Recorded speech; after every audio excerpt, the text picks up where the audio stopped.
premier impact sur la crise, ça a été l'arrêt de nos chantiers, donc de notre facturation, et donc un impact direct sur notre trésorerie, donc déjà un stress financier important.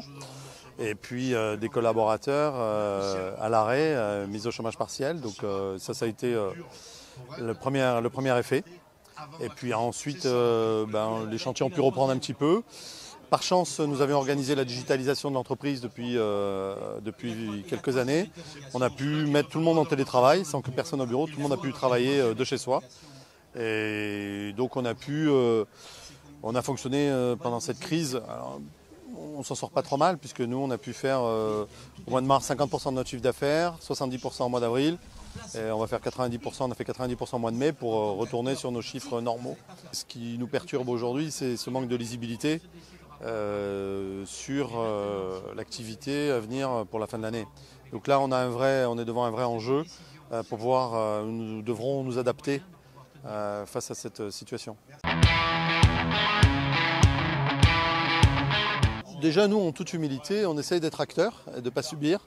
Depuis fort longtemps, dans nos produits, on a une démarche globale, holistique, où on se soucie de l'environnement, de la santé des gens. Donc ça prend tout son sens à l'heure actuelle.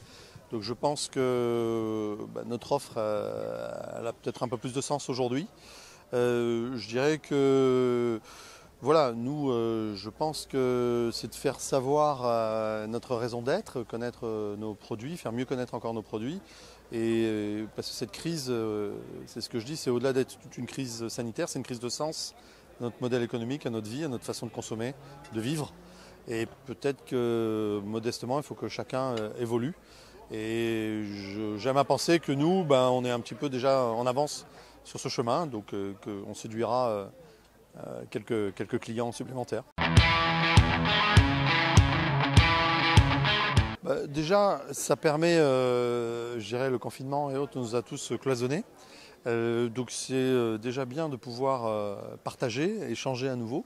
La visio a ses limites quand même. Donc non, je trouve en plus c'est de voir des acteurs de différentes filières économiques, c'est intéressant, parce que ça permet de reprendre encore plus de recul.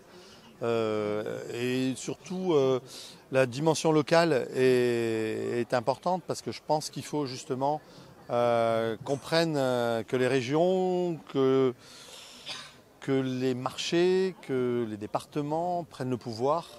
Parce que la réalité, c'est une réalité de proximité.